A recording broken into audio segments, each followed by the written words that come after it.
All right.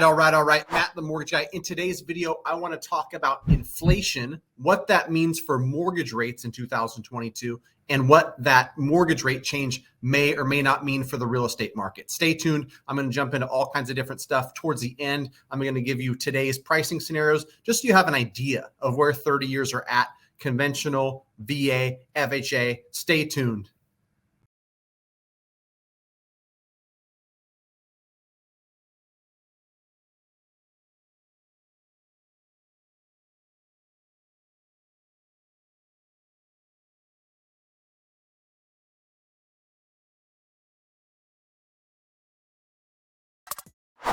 All right, Matt, the mortgage guy, residential mortgage broker. I take what I learn, what I see, what I hear, being boots on the ground every single day, talking to consumers, talking to other loan originators, talking to real estate agents. I'm just bringing you straightforward information on what I'm seeing at a ground level when it comes to mortgage rates, real estate, and all that stuff. So last week, you may or may not have heard the inflation number, CPI, came in at 8.6%.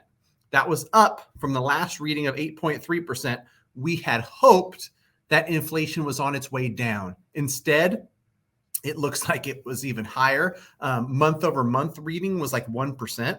So if you extrapolate 1% month on month, that's like 12%, meaning that 8.3 is getting worse, not better, right? And what that means for mortgage rates, and probably why you'd watch a mortgage channel and something you'd be concerned about, is that the Fed, everything they're doing to raise interest rates across the board, not just mortgage rates, but all interest rates, the Fed funds rate, the rate at which banks lend to each other, is to slow down demand. Jerome Powell has said it in really plain English, so guys like me can understand it and relate it to you. If you raise the cost to borrow money, and I'm talking about borrowing money across all kinds of different things, car loans, credit cards, personal lines of credit, all of it, you are going to pull back demand. And in housing, especially if you raise mortgage rates, that's going to pull back demand. So when they do what they've done, quantitative tightening, and we've seen mortgage rates go from 2.5 to 5.25, and we still have inflation, we still have things going up in price, what's going to happen is they're going to tighten even more, right? And so what you saw last week was, as soon as this was announced, stock market took a dive, and that's because these companies have to borrow money as well for operations, so their cost to borrow money is perceived to get more expensive in the future, right? The Fed is going to have to do more to curb inflation. And so I think if you take nothing out of all those 3 minutes of me talking, know that if inflation isn't under control, the Fed has to get more aggressive. So that number coming out last week, when you immediately see stock market down, mortgage rates go up, it means that the market anticipates the Fed to get more aggressive. This week, June meeting of the Fed, we expect them to raise the Fed funds rate by 50 basis points. Next month, July, we expect them to increase the Fed funds rate by 50 basis points. September, they weren't sure before. Now they're saying, yeah, for sure, we're probably seeing another 50 basis point hike in September. So short term, the market reacted to what it saw and said, let's brace for the Fed being more aggressive, i.e., let's raise interest rates, right? And it's more complicated than that, but I don't think it needs to be for this discussion. This discussion is just like, what's happening with mortgage rates, what's going to happen, what are kind of the things to look out for, right? I said it in a prior live on Friday. With this inflation news, expect mortgage rates to have a little bit of volatility. We were relatively calm in mortgage-backed securities and mortgage rates over the last month, we'll call it. And it's been a little bit of a storm over the last few days, especially since that CPI reading came in at 8.6. So everybody wants to know what are mortgage rates currently doing, what they're currently or what they're going to do in the future. And I think as important, let's talk about what that might do for the real estate market.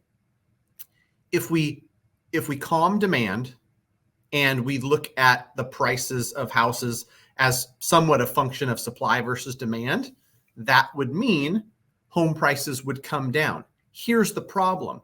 When you have so much excess demand versus supply, we could have had 40% an overabundance of demand versus supply. So if we pull down demand by 40% and these things become equal, sure, it slows down the rate at which home prices increase, but it might make it flat. And, I think that the more of this we see, the more pressure on first-time home buyers, the more pressure on affordability. I will admit, 5, 10, 15% home price depreciation, correction, whatever the heck you want to call it, is a possibility. It's not totally out of the realm. But before you even get there, you need to get to a place where demand is, diminished or quelled or throttled back to at least make it a market in which home prices are flat. As much as we've seen interest rates go up pretty fast, especially compared to the history of how fast mortgage rates move, we still saw in Sacramento, where I'm at, a month over month home price appreciation. And this was data that had factored in much of the rate increase, right? When we look at like February and March data, it's not there yet, right? We're still looking at rates in the 3s, and even the March and April stuff that still had rates in the 4s, that was different. Data starting to come out looking at like April versus May. And when April versus May is still home price appreciation, home price is still going up in Sacramento, I can tell you that what that means is, sure, demand has come down, but it hasn't come down so much that prices are going to come down. Up here, we've got 20% year-on-year home price appreciation. Up here, we've got 15 offers per home. Down here, maybe 3 to 5% home price appreciation, maybe 2 to 3 offers per house. Maybe even we go flat and we see the same home prices for a 6-month or a 12-month period. This does not mean homes are on sale and cost 20% less. I think I've said that 1,000 different ways to Sunday. A lot of folks don't understand it. They'll say 40% decrease in demand, home prices are crashing, 50% off. And trust me, those YouTube videos get tons of clicks. I'm never going to do that. Fear, uncertainty, and doubt is never a thing. Real estate is a really stable asset. I believe in that. And I don't think that, it serves anybody to talk fear, uncertainty, and doubt, and the sky is falling. It would be nice for stuff to go on sale 50%, but it's just not that likely. Okay, before I wrap up this video, I do want to deliver on what I promised, just giving you kind of an update. People want to know, are 30-year fixed rates at 6% now? Where are they? Realize that this is for the week of June 13th, 2022. Rates change every single day. So tomorrow when this video gets released, or Friday when it's, past the Fed meeting on Wednesday and hearing what the Fed has to say, this stuff can change, right? But just to give you a rough idea, and this is not an offer to lend, NMLS number 1088993. This is just some rough figures, right? And I did this just to give people an idea because I think it's helpful, right? On a conventional deal, buying a $500,000 home, putting 10% down, you should expect to have a rate somewhere in the low 6s, 6%, 6 1/8, for very little upfront cost, meaning no points, no underwriting fees, no processing and whatnot. If you choose to pay points and buy the rate down, you could probably get something 5.6, 5.75 for about a point in cost. And so, depending on those surveys, when you go to Mortgage News Daily and check out what's the 30-year fixed at, that's probably going to be somewhere at 6% as a nationwide survey. And theirs even includes like 0.4 points in cost. I bet you when that thing gets released, it was 5.85 on Friday. I bet it's somewhere above 6% for Monday, June 13th, but we will wait and see. Know that when you're looking at rates and everybody says, where are rates at? There's different programs, there's different credit scores, there's all kinds of different factors that go into that. A case in point, FHA 30-year, that's closer to 5.25 with no points being paid, 4.875 if you choose to pay a point up front.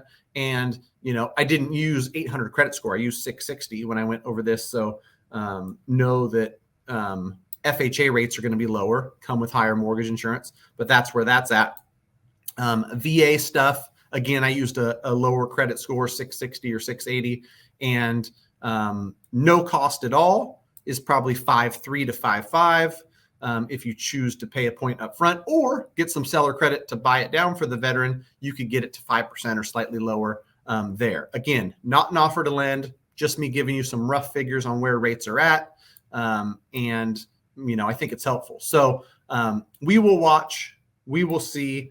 I would expect volatility in mortgage rates for the rest of the year. So as always, you want to get yourself pre-approved. You want to understand your specific financial situation. If you're stable in your job, in your finances, in your credit, and all of that, and you can find a home that fits within your budget, you're ready to buy. If those things don't pass that test, you might not be ready to buy. You're not buying based on home prices, based on interest rates, based on anything else besides when you are ready. So if you'd like to reach out to me and my team, we're more than happy to help. Go to greatmortgagebroker.com, fill out the form, let us know where you're at, how we can help, and we'll be in touch soon. Until next time, we gonna see.